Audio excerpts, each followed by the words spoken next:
Before we start this session, I would like to first acknowledge the traditional Indigenous lands that we all live on and gather on today. Although this meeting is online, we each still enjoy the pleasure of living within an Indigenous territory. To highlight the importance of this acknowledgement, I would like to urge you, following this session, to visit Native Land digital website and search the territory on which you're located. That website is www.native-land.ca.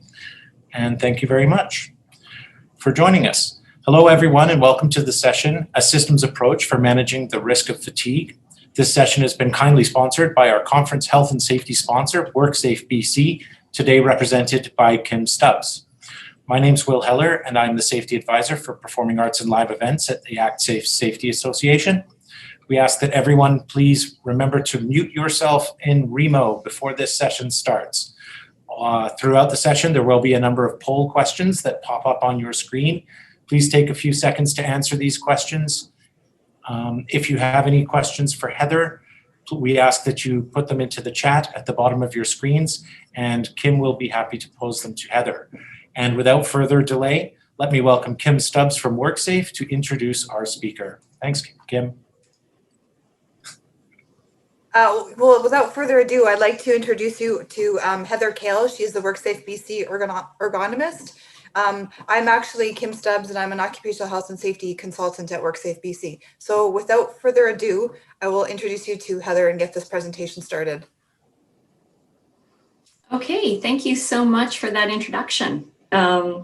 I just wanted to thank Kim and Will and Actsafe for that introduction and the opportunity to deliver today's session on managing fatigue-related risk. Been working with Graham and their team of professionals, and it's been great to get their support from behind the scenes to help with the glitches as we go.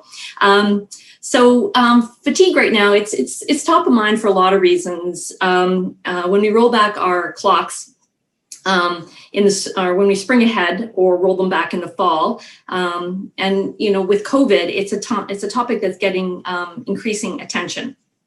It's been raised in deciding factors for whether or not we change our time to permanent standard or daylight savings, and bringing it a lot closer to home, all of us have felt the effects of fatigue. So, arguably at some point in our lives, we've all felt this way. And so where do we go with this? And I just want to invite you today to stay tuned, participate in the polls we have upcoming along. And there's many other questions and opportunities for engagement along the way. And I'll be asking questions and asking you to put your answers in the chat, and adding information as we go along. And so just inviting your ideas as to how we can reduce the risk of fatigue-related risk together. And so I knew I'm competing with a couple of other sessions. I just wanted to invite you, or not invite you, but thank you for picking this session today. What you have on the screen right now then is just a little bit of an introduction to who I am. Kim mentioned that I'm a human factor specialist or ergonomist, and I've been at WorkSafe BC for about 27 years. And over that time, I've had the opportunity to work on a real wide range of different projects in many different industries. One of them is preventing musculoskeletal injuries, you can see over here. And that's where we're working with employers to help identify, assess, and effectively control MSI risk factors. Preventing struck bys, where we have vehicles interacting with people from warehouses to construction and roadsides, working with employers to guide them in how important it is to guard against that risk and what are some effective measures that they can use. And also I support the construction high risk strategy, where there's a lot of stubborn risk, and also investigations. That's another area that I'm involved with. So you might be wondering what the connection is between some of these things, and I'm going to be running through that shortly. So for objectives, we've got 4 objectives for today, and primarily you've got talking about fatigue. We're going to define fatigue. I won't be offering up too many definitions, but I will be talking about defining it and then talking a little bit about it. And highlighting primarily the WorkSafe BC's or the safety regulators' perspective and focus. I'll be illustrating how fatigue increases risk, introducing some steps to fatigue risk assessment, and then sharing some effective control options. So circling back to some of the other work that I've worked on, you might be wondering about the connection with procedures. Procedures are up on the screen. Like, what does that relate?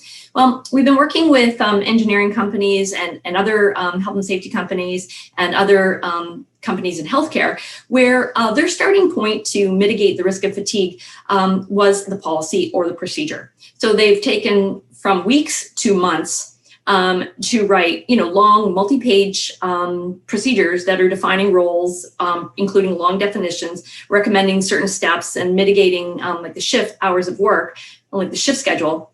But I really want to strongly recommend, and we'll be talking about this later, that's not the starting place. You want to start with the steps that I'll be presenting with you today and not the other way around. You start with the steps and then you'll work to documentation. MSIs, preventing soft tissue injuries, strains and sprains, repetitive sprain. Those physical fatigue often gets muddled up with cognitive fatigue, and cognitive fatigue can affect physical fatigue, but it usually doesn't work the other way around. And then stubborn risk, I mentioned that. Stubborn risk aligns nicely with fatigue because, as you're probably all aware, there's no silver bullet for some of these things. Okay, so let's begin with talking about what fatigue is.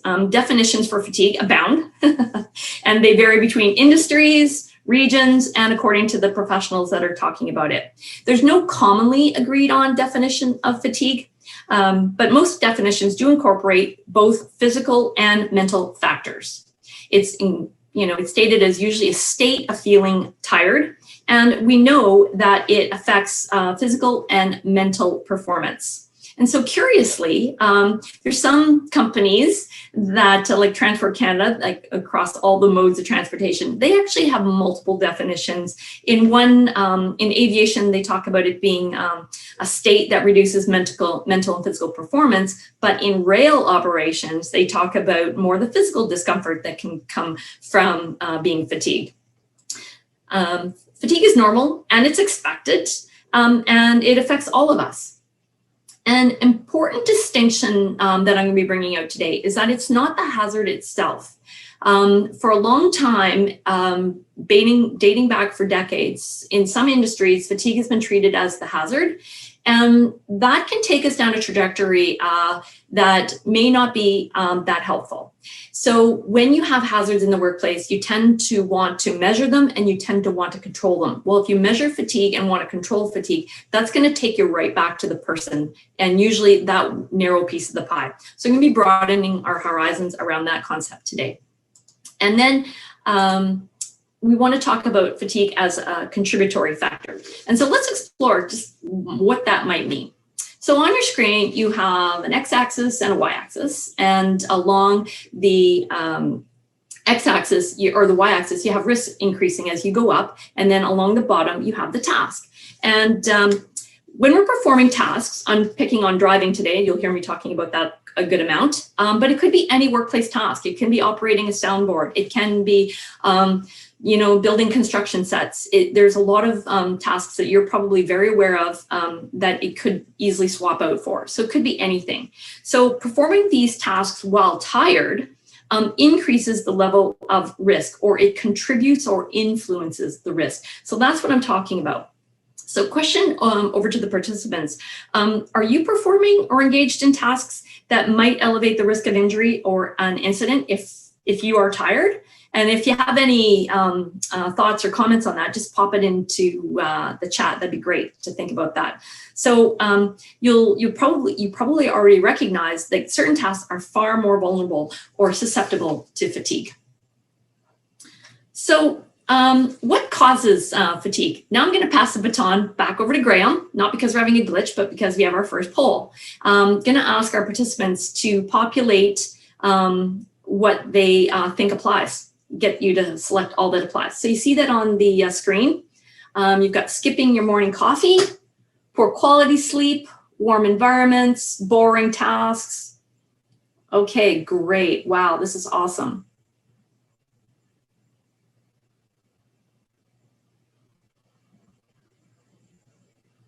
Okay, just a few more. We've got people chiming in their answers. Fantastic.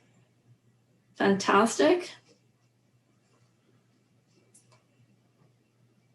Okay, so I'll still have a few more people adding in their answers, but it seems like poor sleep quality and low quantity of sleep are emerging as the winners. So fabulous, great work, good answers. We want to just talk about that in our next slide. A little bit what the common causes are. So, but many people did say, skip my morning coffee. I mean, and when you're working in a humid or a warm environment and you're working on a boring task, we all too often feel fatigued. So why is that? Well, these other tasks or influencers can influence our level of alertness, which makes us feel tired. But moving on to our next slide, Graham, thanks so much for that. I'm going to just move on to the next slide. Sharing the stop share results. Can I click the, get that out of the way? What caused? Okay, so I'm just trying to move on and it will not allow me to advance my slide. There it is. Okay, there we have it. Fatigue causes. Okay, so you nailed it. I mean, you talked about the two primary causes of fatigue, and the first one being insufficient hours of sleep. So on the left, that's what we have. And on the right, we have the quality that I'll be talking about in a minute. So insufficient hours of sleep. That's characterized by less than 7 to 9 hours of sleep. Research, like the National Sleep Foundation, advises that for healthy adults, we need about 7 to 9 hours of sleep per night. And getting less than that can happen for a whole variety of reasons. I've only listed 3. So long working hours, work obligations, and there's a whole other bucket of personal factors that can also attribute to fatigue. And I'm just categorizing that right now as personal factors. On the other side of the equation, we have insufficient quality of sleep. And insufficient quality of sleep can relate to disruptions. So something that interrupts a good night's sleep, the timing when we go to bed, when we're waking up, the regularity of when we're sleeping, jet lag. Not many of us are traveling these days, but if, pre-COVID and post-COVID, when we get back to a world of travel, jet lag, and again, personal factors can also contribute. Okay, so in doing some research relating to what causes fatigue and what are some of the common causes that contribute to it, it was interesting to find that work in the arts and entertainment area actually had some relationships to those working in the medical field. And so some of the things that came up for medical was monitoring. I mean, be it whether or not you're doing a surgery or whether you're monitoring field like computers and other health conditions. And there was other ones that were talked about as well, carpentry. But I've left the arts and entertainment, arts production side blank, not because I don't know, but it's something for consideration in terms of what might be the common causes for arts and entertainment. So I've put a question mark and a fatigue. This is for like a lighting technician. So vibration, might that apply to the arts and entertainment? You can just pop some of your answers into the chat. I'd love to see what some thoughts are there. Are there other elements that might be causing fatigue? Noise. I mean, are you working in areas where there's like gray noise or white noise that can be potentially influencing alertness levels? Shift work. I don't know if it's maybe, formally called shift work, but working long hours on sets to get ready and the long work hours that are associated with the work may be a contributory factor. The long hours, which ties in with shift work. Workload. We all know that as deadlines approach in a lot of different fields, workload, complexity, demanding tasks, etc., can influence fatigue. airflow. That was looked at with pilots, and sometimes in an airplane or in a confined setting, or even a closed room or a room with a closed door, airflow can be a contributory factor. Movement restriction. Maybe if you're at a soundboard or you're a lighting technician or you're building sets or doing something, you may not have the ability to freely move around, which can also contribute.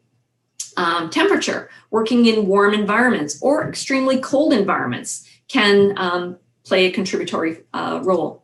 And then lighting, of course. So curiously, what might some of the pressure points be for for this industry? And is it the norm? Those are questions to think about. So yo, Farmer Dave, let's go, come on. Are you gonna get up with us chickens or not? I'm thinking, how does this apply? Well, there's a whole body of science called relating to chronotypes that relates to defining whether or not you're a morning lark or a night owl. And chronobiology or chronotypes play a role. They look at natural human physiology and rhythms. And there's a lot of work that's been done in this area that's helpful. So today, we all have a lot of access to activity trackers and activity monitors. And so we're all becoming more and more aware and conscientious of our body's rhythms and the amount of sleep that we get. However, it's not just the quantity of sleep that we need to pay attention to, but when we sleep is also a very big consideration, and actually can have a very big impact on our bodies, bigger than you might even expect. So some people are wired to wake up like the chickens, and others are wired to stay up late like the owls. So the good news is that if you're wired one way, say earlier on in your life, it may not always stay this way later on in your life. It tends to shift towards being a night owl during your adolescence and then early 20s. And so interesting points about this is that larks perform better right after they wake up. But night owls, they actually perform best 12 hours after they've woken up. So some of this information is now being used to develop really effective shift schedules. So fatigue versus drowsiness. Often these terms get used interchangeably, but there are some important distinctions. For fatigue often results from, as you've rightfully pointed out, inadequate restorative rest. We have a physiological need for sleep.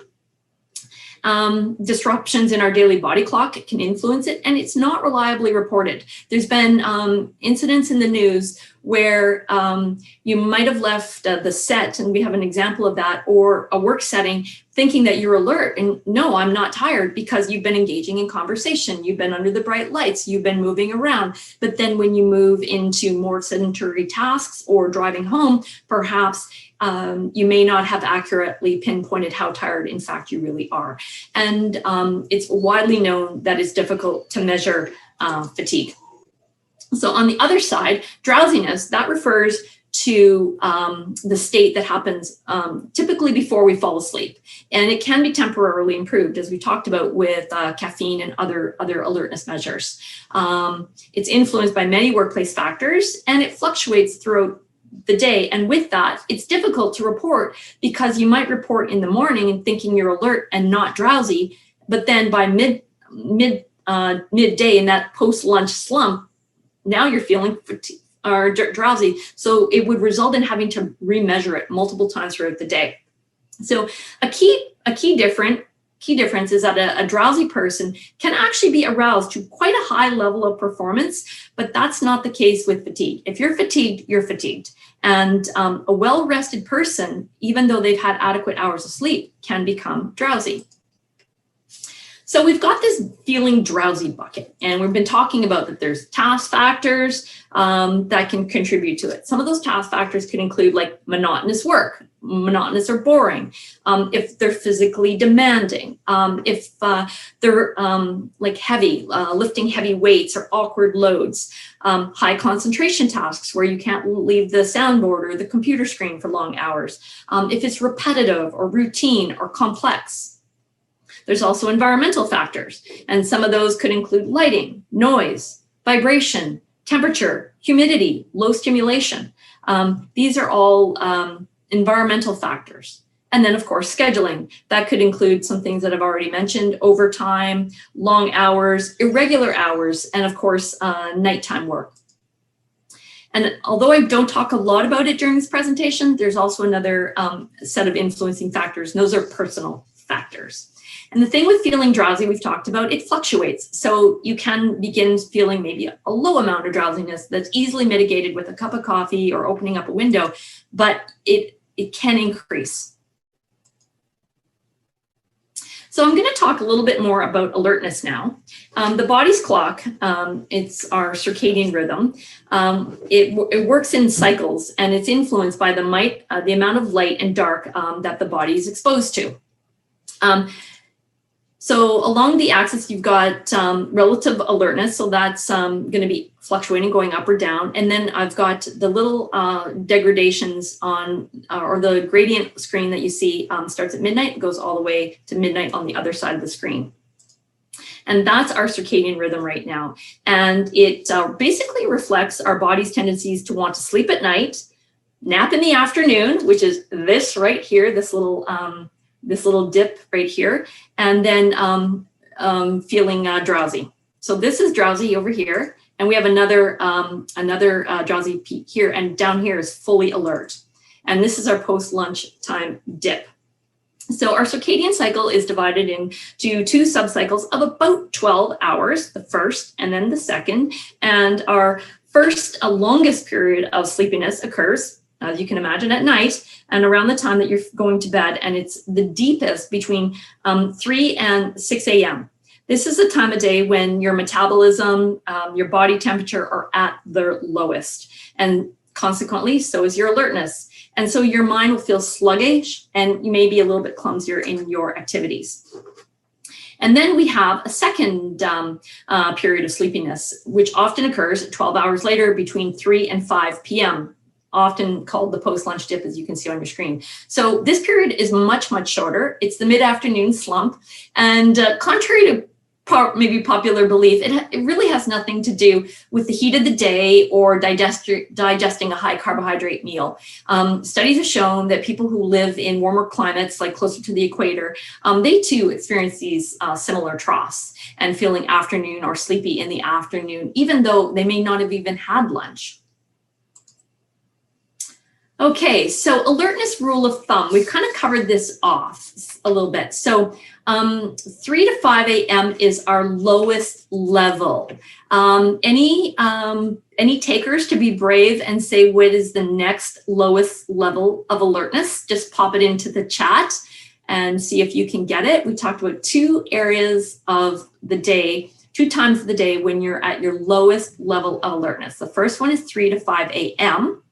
And the second one is, Kim, do we have any takers? Did we have any brave souls to report out what the next lowest level is?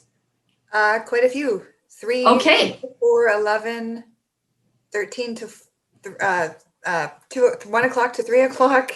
Perfect. Yes. Yes. So that post-lunch dip, it's typically the same 3 to 5 p.m. as well. But I mean, depending on the lark or night owl, it can vary ever so slightly. Like 1 to 3 is often that drowsy period for many people. So thank you for those brave souls that put out that answer. Excellent. Happy hour is another one. For good reason, right? Good point. And another aspect of fatigue is the physical aspects. And here we have examples of weakness that can result from repeated exertion, force production, and just the effect that it has on our tissues and our bodies from excessive stimulation or high workloads or activities. It's often resulting in measurable decrements and often caused by extended time performing certain activities. And often it's wrapped in with musculoskeletal injury factors. I don't get in a lot to that today. That's a whole other conversation. But typically with physical fatigue, the risk can be mitigated by using principles of ergonomics to lower the risk. And so just some examples, you know, in the textile area of the arts and production, building costumes and building sets and that sort of thing, you can get, there are physical injury risk factors that can result in certain injuries from overuse, lifting things on set, building sets, and all the carpentry tasks that might be going along with the industry. Okay, so for consideration throughout this session, I'm going to pose a few questions, and I'd like you just to think about them. We don't need to offer up answers or anything in the chat at this time. We'll revisit it at the end. So the first question is, do you believe workers and processes are protected if fatigue is present in your industry? What might be some of the hazards that increase the risk of injury if workers are potentially fatigued? And what is the risk of harm if workers are fatigued? Like, what could potentially go wrong? And what is the likelihood of that? And how are workers protected? Like, what in the system has changed to protect workers from fatigue? So that brings us to our second poll. So Graham, I'll get you to pop up the question, please. What workplace conditions affect alertness? What workplace conditions affect alertness?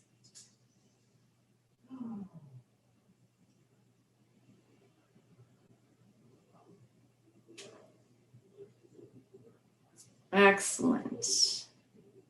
Excellent. Lots of contributions. Fantastic.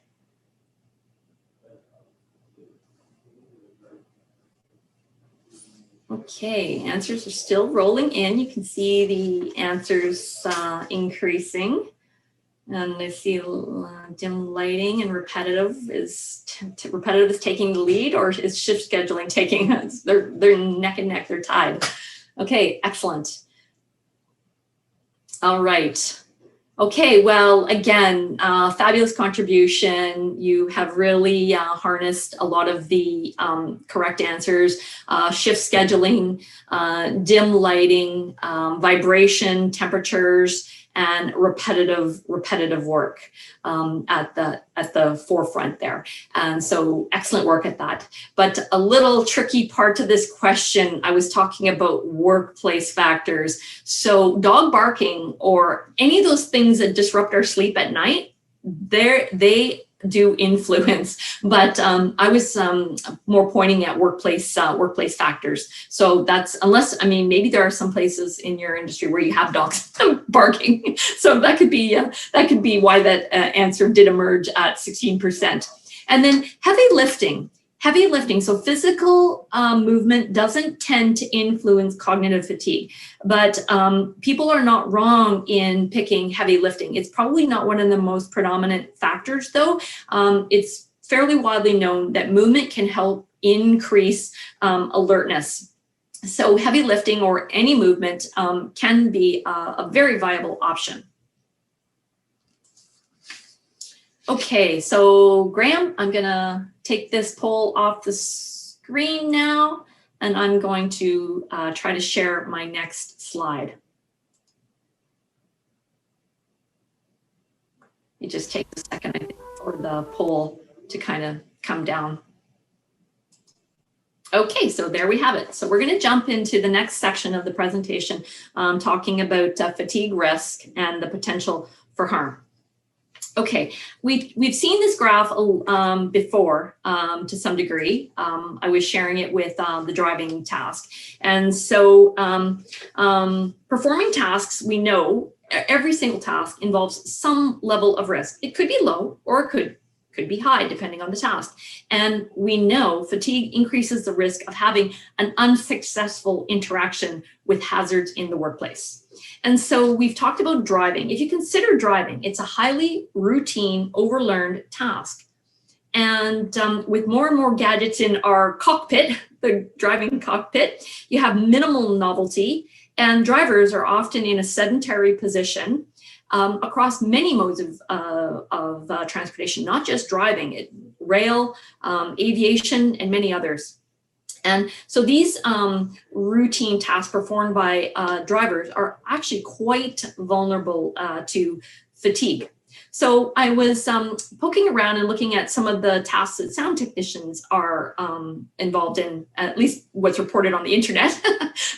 So it appears that they too have some routine, overlearned tasks with potential minimal novelty. The technicians are, from what I've seen, often sitting, so that could be a sedentary position with minimal movement. And it seems that they're surrounded by dim light or almost working in near darkness. And there's always a potential for that white noise or low noise in the background, long hours, and potentially low stimulation.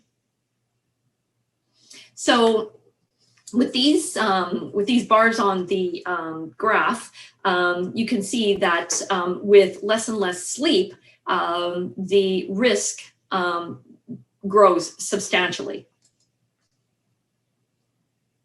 Okay, so continuing the conversation about injury and incident risk, injury and incident risk is affected by shift types.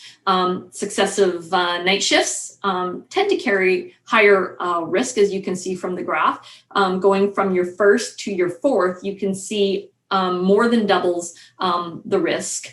But as well, daytime shifts, successive days, although much less risk, there is evidence that suggests that even increased daytime shifts also increase risk as well. And then there's also the risk that is affected by time of day and breaks and the amount of time on shifts. Okay, so for shift length, this is interesting. Probably no surprise that longer shifts do increase risk of incidents and errors.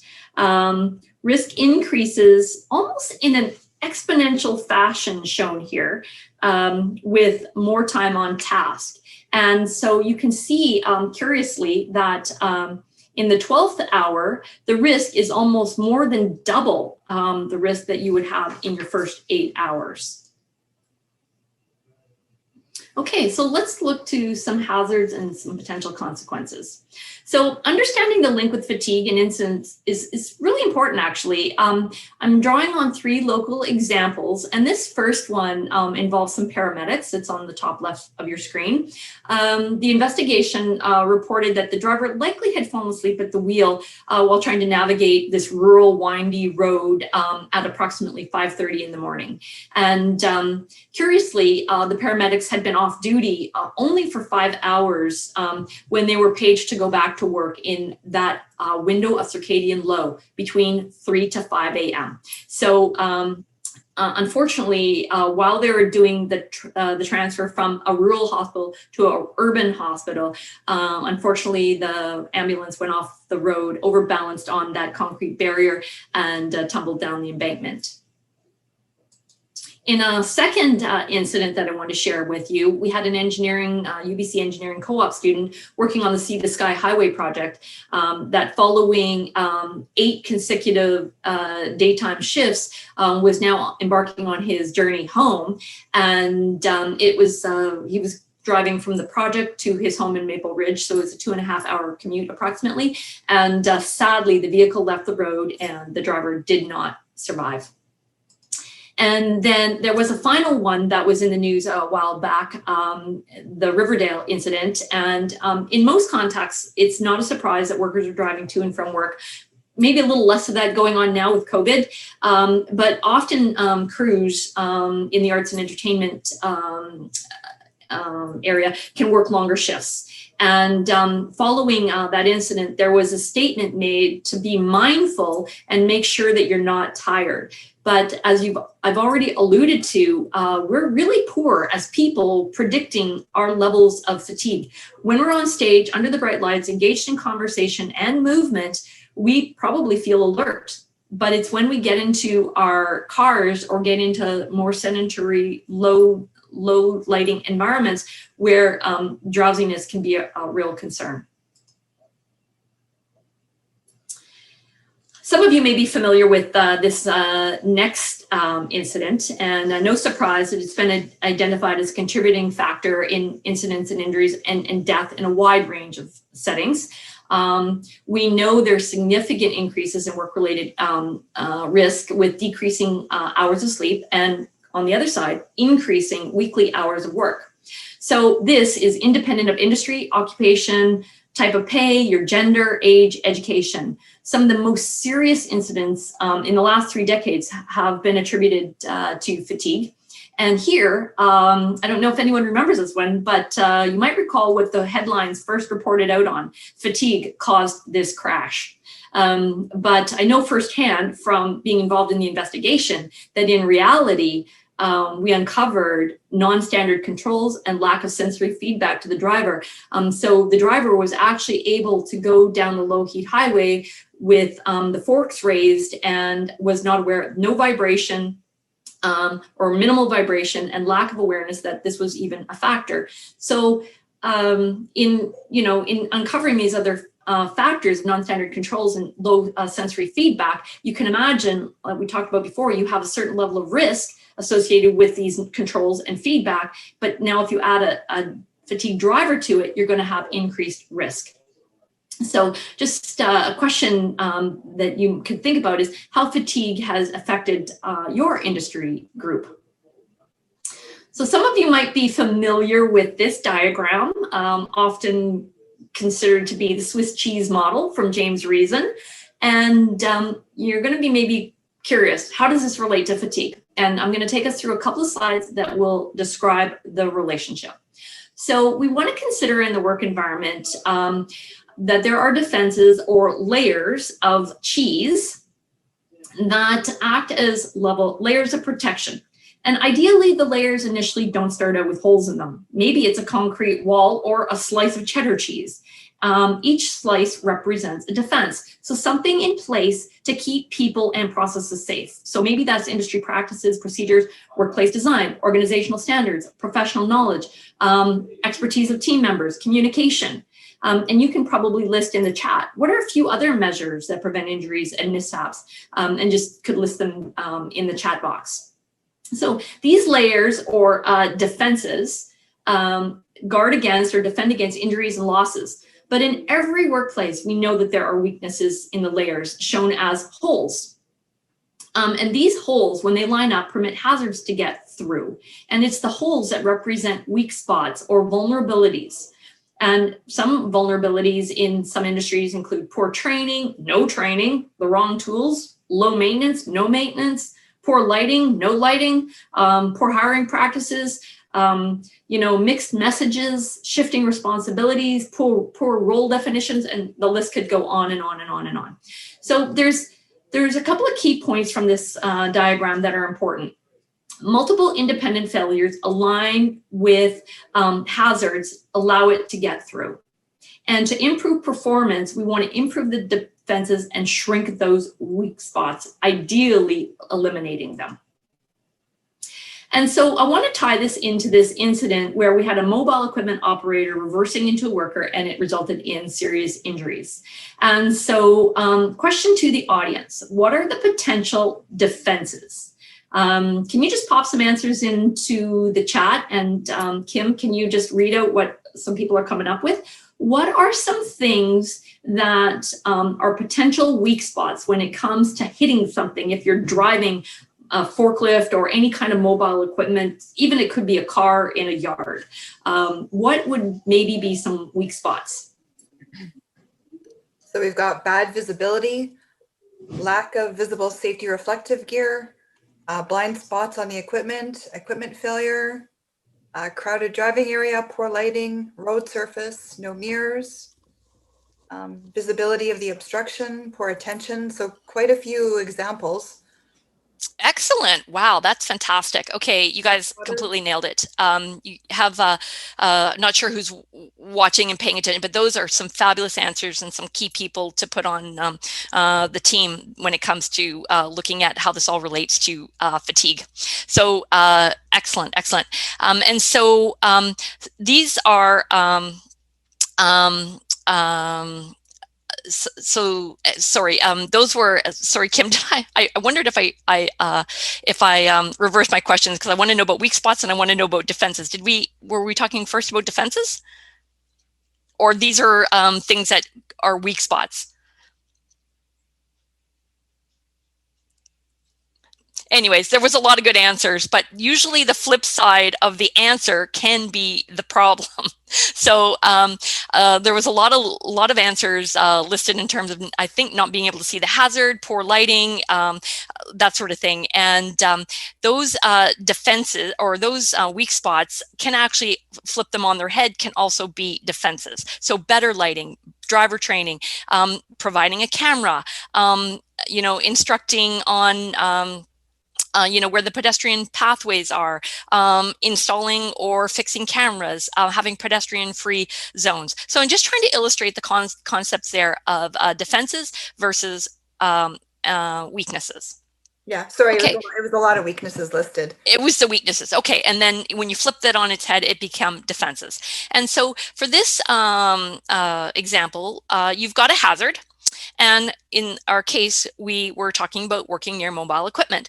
And there's a lot of different dynamic defenses that were put in place, that could be in place. Everything from organizational factors, having no traffic zones, pathways, traffic control plans, education, having alarms, driver feedback, lighting, and 360-degree cameras. So a lot of things amount to or equate to defenses. But on the other side, these are some of the latent or weak spots or weak conditions. You could have mixed traffic. So if you have pedestrians mixing with cyclists, or you have blind spots, no mirrors, alarms that have been muffled or altogether removed. These are some conditions that we've come across. Alarms that are masked. If you're in a very busy work environment, those tunnel alarms can easily be masked by other noise. Hearing protection. If you're wearing hearing aids or hearing muffs, that can also attenuate the noise. So again, just an example of defenses and weak spots. But how does this all relate to fatigue, you ask? Well, highlighting some of the similar defenses and weaknesses. So you've got sleep schedules, opportunity for sleep, working in teams, fatigue proofing aspects. Those are all defenses. And then on the top, you have the controls, or you have the weaknesses, potential lack of sleep, and some of the non-standard controls, cold, vibration, all things that can influence alertness levels. So this all to say that it's not just about sleep. It's not just about the proximal causes of somebody that may be having low alertness levels or be fatigued. People do make errors, and that is completely normal. And actually, it really creates an excellent opportunity for learning. And so, like error, we want to start with asking why. So if people are fatigued or having low alertness, we ask why. And you don't stop at single factors, not placing blame on any one single element, be it human or other latent workplace conditions or physical factors.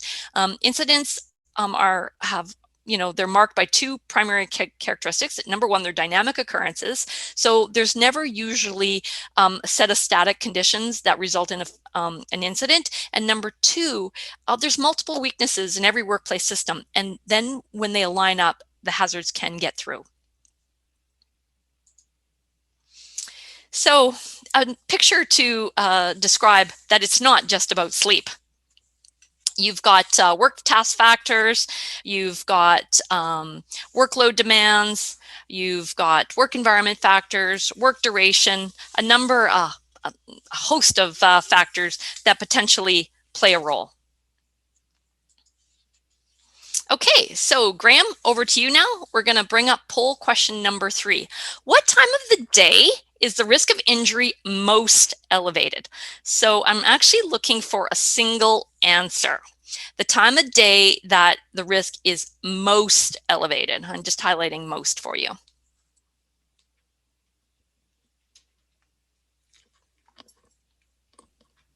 There were some previous comments, Heather, about repeated split shifts and how that plays a role in fatigue. So maybe you could talk a bit about that with the poll results. Absolutely. So yes, shift work and repeated like back-to-back split shifts definitely play a role because and as you saw from some of the research that's out there, the longer we work, the greater our drive to sleep is. So your body clock is actually fighting against itself to stay awake. And there is a certain tipping point when fatigue cannot be overcome, and you will start to nod off or have micro sleeps. And so definitely when you have increasing irregular and back-to-back shifts, extending the hours of your workday, there's potential for the risk to increase.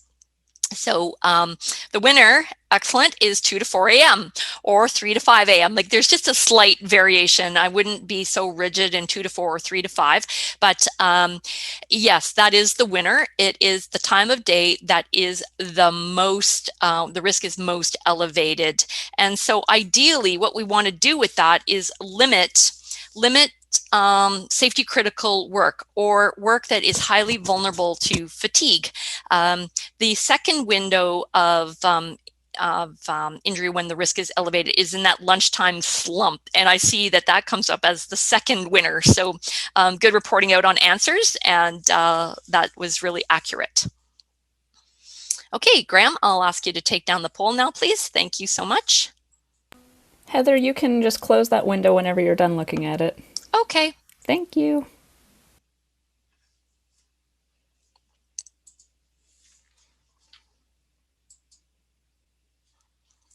Okay, so we are going to now talk about some other incidents that you maybe have heard about in the news.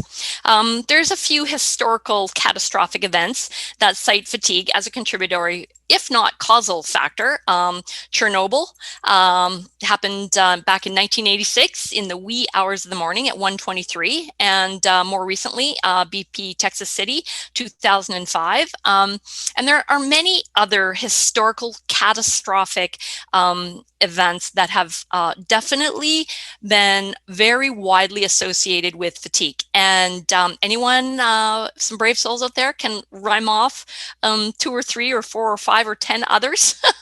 There's so many to pick from recently and historically. Kim, what are people coming up with? Well, previously we had Fukushima as possible. Yeah, good one. Second Narrows. Mm-hmm. Another one, COVID. Mm-hmm. Yeah, those are great ones. Challenger. That was decision making in the wee hours of the morning for go, no go. There was up in northern BC, a CN rail derailment in the middle of the night. BC Place Stadium working on it in the middle of the night. Recently a Chicago train crash, Lac-Mégantic. Those are all giant historical catastrophic events that definitely had fatigue as a contributory factor. Humboldt is another good one, actually. Pardon me? Humboldt. Oh, Humboldt, yes, very, very important one on that one.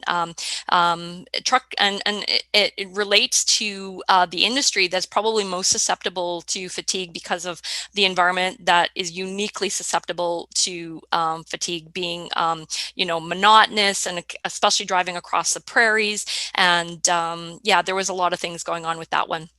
So really great. Thank you for all the brave souls that put out those answers. So we know that human fatigue is widely recognized around the world as being a main contributor to incidents, but goes far beyond transportation, although most of the incidents that we've talked about are transportation related. It's really something that's exploding as a priority. And what has happened is that as a result of numerous examples, some which you've cited, like Exxon Valdez, and there's been rail incidents, and we talked about this one closer to home. There has, sadly, as a result of that, been an over-reliance on prescriptive personal measures that some believe have constituted a safe system of work. And so we've been relying on people to report their levels of fatigue, and then when they may report drowsiness or low levels of alertness, relying on things like caffeine and fresh air and music and other other strategies that are not entirely sustainable. So what happened in early 2000 is the Australian government did an inquiry called the Midnight Oil inquiry. And basically the results of that inquiry were we need to take a risk-based approach. So we need to look at where some of our highest risks are and start there. And so following that, two models emerged. And that brings us to our next section, which is conducting a fatigue risk assessment. So with the mitigation of fatigue in the world, there are two approaches.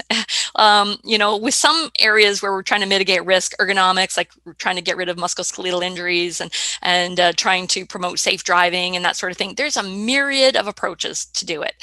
But with fatigue, there's really predominantly two main approaches. One is focusing on looking at sleep opportunity, and the other one is looking at the work activity. So to summarize, the model on the left really looks at how much sleep you need to work safely. What I said earlier, the sleep opportunity. And so to go down from there, you have to look at the sleep obtained. And when you're looking at sleep obtained, that leads you to usually technology and self-assessment tools. So there are biomathematical models and self-assessment surveys such as the Karolinska sleep survey and the Epworthy sleep survey. And these basically are filled in by participants, and then they basically look at your likelihood to nod off during certain tasks, and then out of the end comes a rating. And that rating is used to kind of lead down the chart into these lower areas.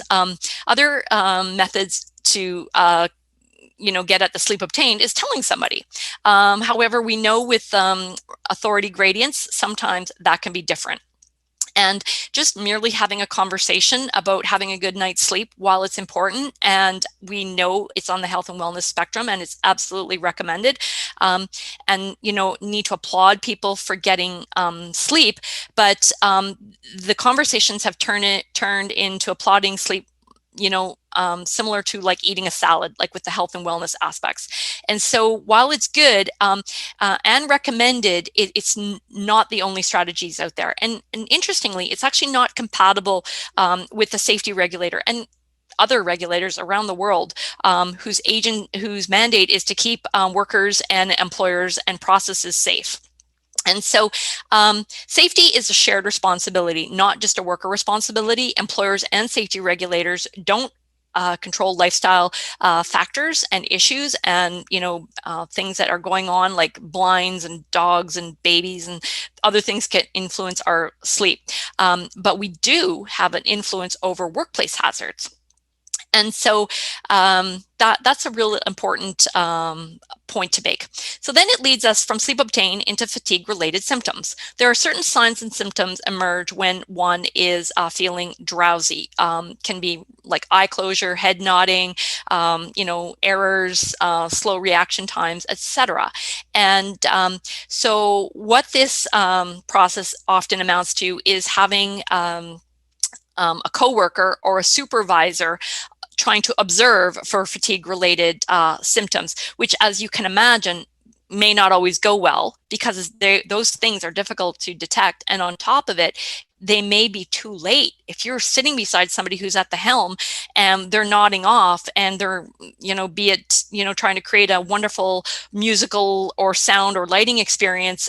Meanwhile, I found it very interesting in that in your industry, they create an amazing effect, but yet you have to be in behind, like as though there's nobody there. It's just this wonderful kind of experience that's being created and yet it's hidden. So catching fatigue-related symptoms definitely is tricky. And by the time you get to fatigue-related errors, that's a problem. And that, and then getting down here to fatigue-related incidents, there is some talk about how to fatigue-proof. But unfortunately, in this model, some of those avenues come at the very, very end, and many of them sit with these administrative strategies. And I'll be talking about that a little bit later, that administrative strategies can not offer the best level of protection. And so just one more one more point on this side of the equation here, or this model, is that there's many fatigue experts that have spent their life career, MSCs, PhDs, studying this stuff, and there's been a lot of research done to show that there's very low to very low certainty in evidence around using some of the tools like sleep surveys and caffeine to basically bolster safety. So that's something important to consider. And then on the activity side of the equation in this approach, you select the work activity. And then like I've mentioned before, you determine what is the likelihood of something going wrong, and how fatigue could actually increase the risk of harm. Like, what could actually take place? Is somebody going to fall asleep at a screen and then an alarm is going to go off, or could somebody get seriously or fatally injured? And then you want to control the hazard at the source. Okay, so taking a closer look at starting with the sleep opportunity, I want to get into what some of the recommendations are on that side and what some of the considerations are. So on the one hand, with this model, we've got technology, self-assessment, advocating for working less than 24 hours, which, I mean, given what we know about daytime shifts and nighttime shifts, almost exponentially increasing risk. That seems like a good idea. Caffeine, napping, education, and training. So on the one hand, with this model, the technology, it can be costly. Research shows that it has a low to very low certainty in evidence, and often can produce mountains of data that maybe a person with specialized knowledge may need to help understand how to apply it. And these factors combined can reduce the overall feasibility. And on this side, there tends to be a focus as fatigue as the hazard. So, and when you have fatigue as a hazard, you tend to want to measure it, which leads you to this point of the low to very low reliability of some of the tools, the availability of the tools, the cost of the tools, understanding how to use and even how they apply, and what are some of those possible implications.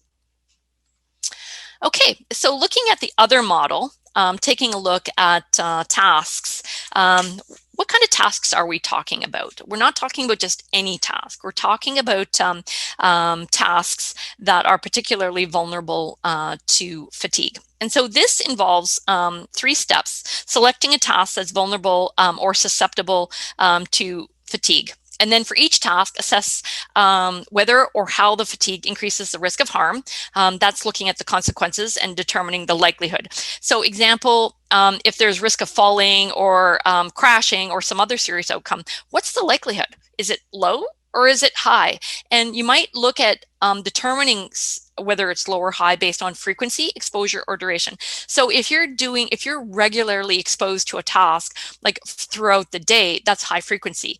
Or if it's long duration, like with COVID now, you're hearing that if you go into certain areas where you could be exposed to the risk of getting it, I mean, that's going to increase risk. Whereas if you have a momentary exposure, it's going to lower your risk. And so looking at the duration as well. And then on this side, or in this approach, you control the hazard by implementing the risk control measures that tackle the hazard. Because if you can lower the risk with the hazard, we know fatigue is here to stay. You will overall lower the risk of errors and incidents. And this whole approach is helpful in a few ways. Number one is it's quite practical. It's accessible. There's really no specialized training that's required. There's not sophisticated technology that needs to be purchased. It's applicable and accessible to all industries. And importantly, it doesn't rely on your coworker or your supervisor observing whether or not you're having heavy eyelids or nodding. Some of those signs and symptoms of impaired cognitive performance, which at the best of times can be difficult to detect. And as I said earlier, sometimes are noticed a little bit too late. So that takes us into a process of risk management. So I'm going to try to put these steps of ID, assess, control that I've talked about in a bit of context. And so ideally, you want to engage the workers with consultation, and that's not just saying, well, we welcome your participation. It's actually soliciting their involvement. And then taking them through the process of identifying what those hazards could be, because the frontline workers, those involved in the work, are most aware and familiar with what some of those hazards might be. And then moving on to assessing the risk. And we've talked about looking at the duration, the frequency, and the magnitude. Like, what are the potential consequences? In some modes of transportation, like SkyTrain, if you have people working on an energized track and they're tired, there's risk for fatals. But if you're working in the control room and you fall asleep, you potentially might hit the wrong button, which will have an entirely different set of outcomes. And then moving on to controlling the hazard. And then education and training, evaluation. And so all of this combined comes out to is added to prevention and monitoring, and then continuous improvement. And so you start with consultation, and I put it up at the top because it's not a step. You do consultation and then it's one and done. It is throughout the whole process, as is illustrated. And then at the end of it, or at the outcome, you've got effective prevention. And then what you have to do, though, is monitor. Are your controls effective? Are they working? And to answer that question, you want to engage workers. Because in some cases, risk controls can actually create other problems. So you want to be sure to engage your workers and ask them. And then, of course, monitor and repeat. Okay, so managing fatigue-related risk. I'm going to get into some of the more granular aspects of this process.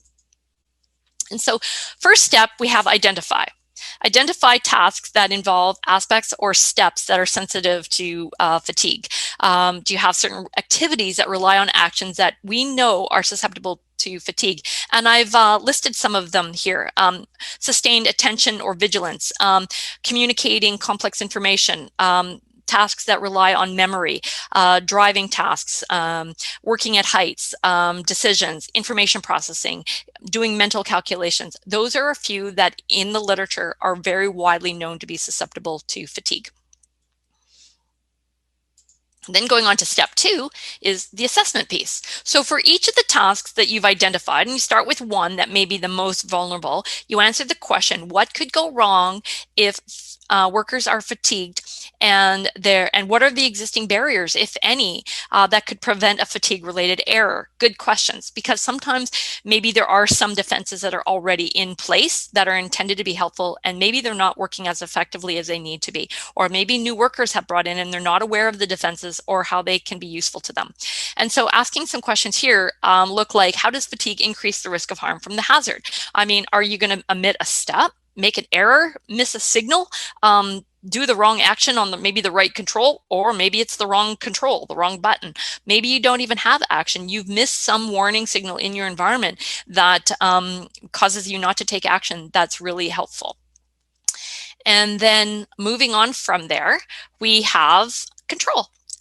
So selecting a risk control measure is based on the findings from the first 2 steps. And often if you do the first 2 steps well, answer falls into your lap. And so you want to start at the top of eliminating or substituting or engineering the controls, and not at the bottom. I put PPE because the risk control hierarchy involves PPE, but for fatigue, we really have no known effective risk control measures for PPE. So we want to try to start up here. Can you eliminate the task in the first place that might be driving symptoms of low alertness?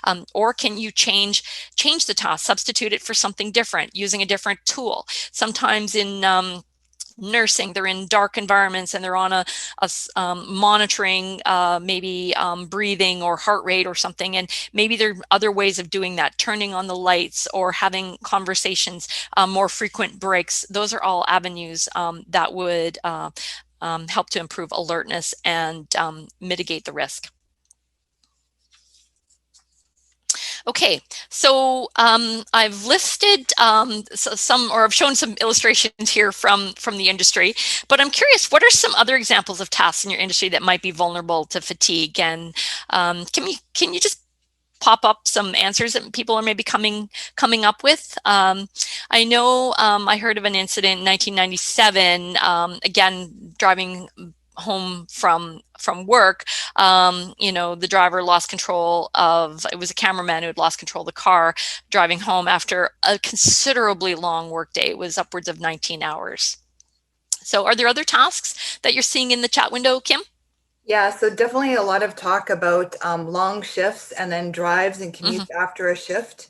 Another comment that is fairly profound in the industry is workers working for multiple employers and taking a lot of back-to-back shifts. And the question came about is how could an employer mitigate this? Though I think a lot of this is, it's culture change for workers to know when they're tired and to not exceed what they can do. But can you comment on that one? Because I thought that was a good question. Yeah. So that's a tricky one. So the question is having the understanding of their own kind of biological processes faced with the opportunity, or in the face of earning more money. And in the world that we live in, there's healthcare is set up the same way, working for multiple employers, because often full-time work or low paying jobs don't sustain a lifestyle, and so there is adding on extra jobs. And so there's a balance of understanding your own circadian rhythm, like knowing when you have to call it quits, but then the employers that are hiring the people into multiple jobs, like there's lots of jobs with subs, like where you do work across multiple employers. So employers too, having that understanding and doing what they can to mitigate hazards in their own industry. So I see it as a balanced, and hopefully I've conveyed that is a balance of worker responsibility and employer responsibility, understanding your own limits. When it comes to like being tired to do anything, be it go skiing or jump in the car, we know that fatigue equates to, like being awake for certain amounts of time equates to certain levels of being impaired, and they equate it often to alcohol consumption. And so there's been, after a long amount of time with advocates in this area, there's just a real drive to not get behind the wheel if you are impaired by alcohol or cannabis. But we know that fatigue out there is actually more of a risk than cannabis or alcohol. And so a lot of work on that cultural shift has to start taking place. And ironically, some of the systems that we drive are now they're able to help us to do the task effectively when we're fatigued. So it's a very interesting balance out there. So good feedback and questions, and happy to take more questions as we go along, Kim. Yeah, just a warning, we've got 15 minutes left to go. Okay. So we're getting into how to manage fatigue related risk. And I think by now we've talked about incidents and as what can go wrong with some of those incidents. And so we want to, we probably don't need a lot of reasons why we want to manage the fatigue-related risk, but we do know that tired people are a fact of life. Fatigue is not going to be eliminated. In fact, I think it's only going to be trending upwards. We can learn from lessons of when people are tired, create them as opportunities for learning and changing the system, and dealing with the gig economy, which is, there's only going to be more of what was just talked about in that previous question, where you have young workers not just working in a lifelong career, but having multiple jobs, working from home, and having very diverse kinds of job descriptions. We know fatigue directly correlates with errors and incidents, so we need to manage the risk, because especially with coffee, we know that we know that with shift work, it can definitely increase risk. Okay, so poll question number 4. Is relying on personal observations to manage fatigue a good idea? Okay. By now, you guys are rock stars. Of course, it's false, and false is winning out by a landslide. So great. But I noticed there's 16% out there thinking true, actually. And there's some credence to that. Like there's some benefit in that. My description though is that you don't want to start there.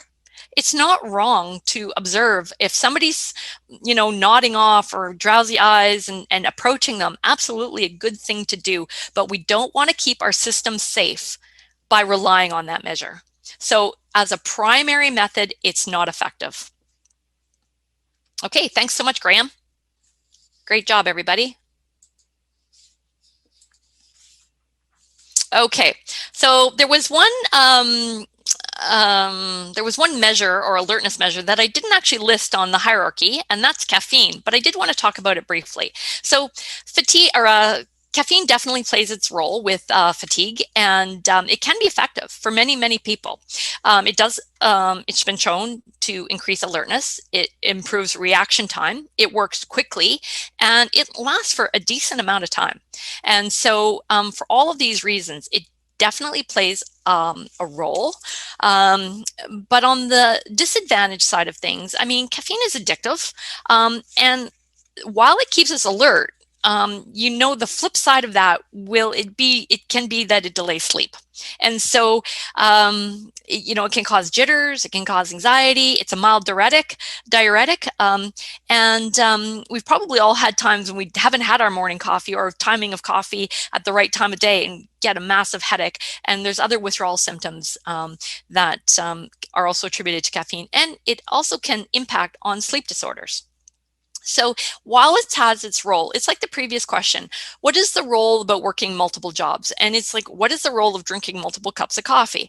I think if we're relying on coffee as a primary means of alertness, then we have to take a look at lighting. We have to take a look at noise, vibrations, surroundings, sedentary postures, and some of those other things that may play a role. Okay, so that takes us to our final poll question. What are some effective fatigue proofing strategies for the workplace? I haven't given you too many of these answers. So I'm going to see what we come up with here. So we've got different fatigue proofing strategies. What do you think would be effective? Okay. All right, we've got ergonomics currently leading the way. Now it's kind of coming up to workplace environment. Excellent. Altering times for safety critical work. Okay, that's getting a lot of traction. Workplace environment. Okay, great. We're really focusing on the lower echelon, I can see. So that's great. That's really good stuff. Okay, so we can stop there. Just give that some consideration. Love that changing the workplace environment wins out. So very well done. My job has been done if we walk away from the end of this presentation wanting to improve the workplace environment. It allows us so many opportunities and it can be so effective. So that's really, really terrific that we've landed there. Ergonomics looks like a close second at 70, or well, it's a third actually, 72%. And ergonomics and changing the workplace environment really go hand in hand. So that's fabulous. And I think, especially in your industry where you've got all these wonderful technicians who have so much intel and creativity on ways to do things differently and innovatively, that you're very well positioned to make some of those changes that can be super effective. The one that did get a lot of traction that I wanted to talk about is education. Education is very, very good, and it's actually a requirement in a lot of areas, and it forms the base and foundation to do things effectively. But on the other hand, it amounts to videos or papers on words on a paper, which is technically not a fatigue proofing strategy. And so I take you back to the question that was talking about fatigue proofing and like error proofing. Error proofing is when you actually change something in the workplace to prevent an error from happening. So by doing education, you don't actually prevent a fatigue related incident specifically, although it is a very good thing. So it was just a little bit of a tricky question there that most of you landed on very substantially. So perfect. Okay, so we'll take down that poll now, and I'm going to move on.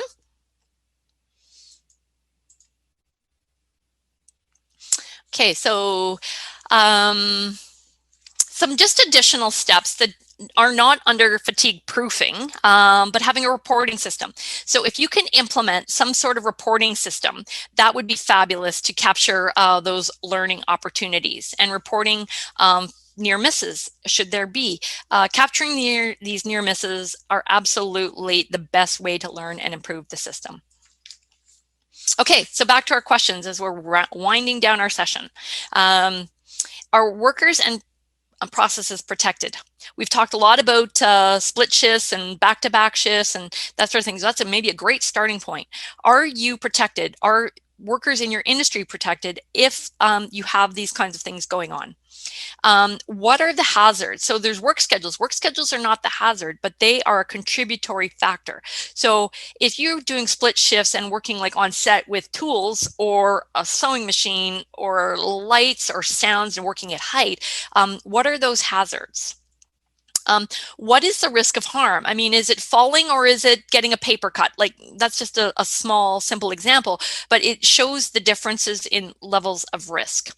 And how are workers protected when fatigued? So what are your mitigation strategies? Do you have some in place? Okay, so I've listed a long set of steps that we can follow with a lot of information to start off with: ID, assess, and control. And so now I want to bring us to this call to action. And at the top of the list, it's not ID, assess, and control. It's really starting the conversation. We are really early days with wondering, how do we tackle fatigue? There's been numerous publications produced from Actsafe, actually, and from other consultants in your industry on very long lists of risk mitigation opportunities that predominantly relate to alertness measures. And so I think it's taking the conversation beyond those measures.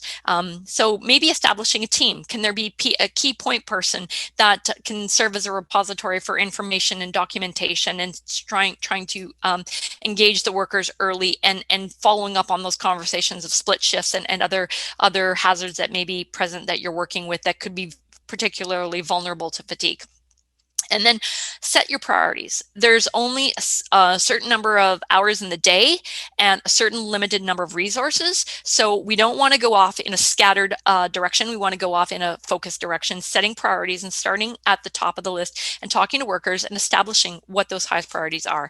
And then following on from there, reducing the risk, then following it up with document, not spending the time up front to document a long risk procedure, but to follow up the steps with documentation, and then repeat.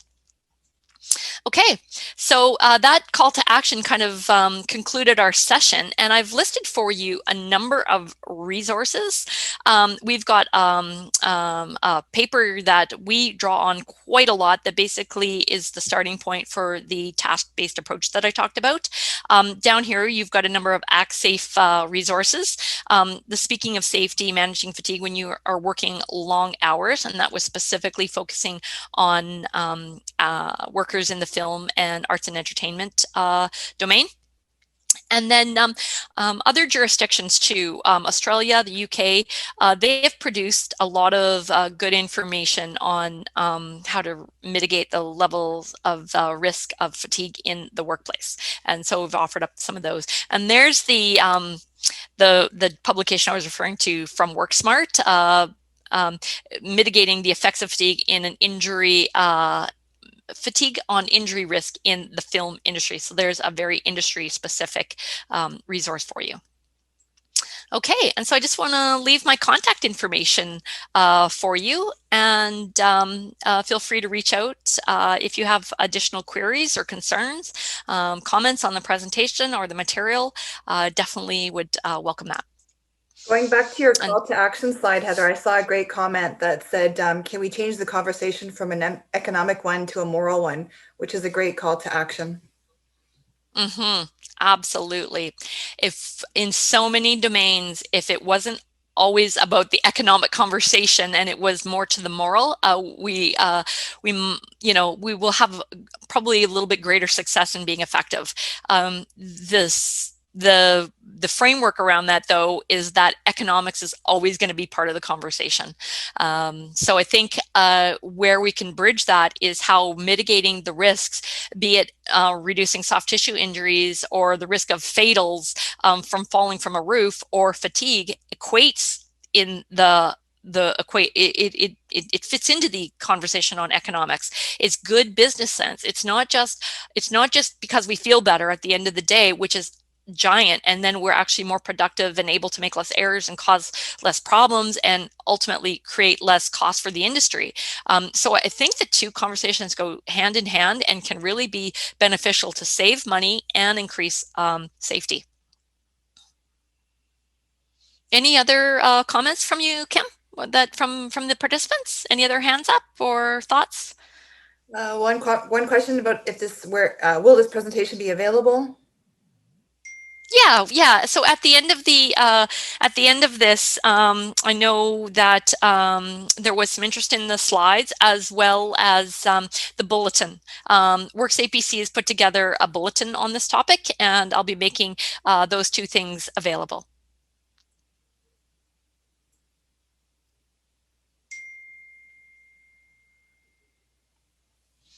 Any other thoughts or comments? A lot of comments. No other. Hopefully all good. Well, I think I guess we'll hand it over to Will, who's moderating. Okay.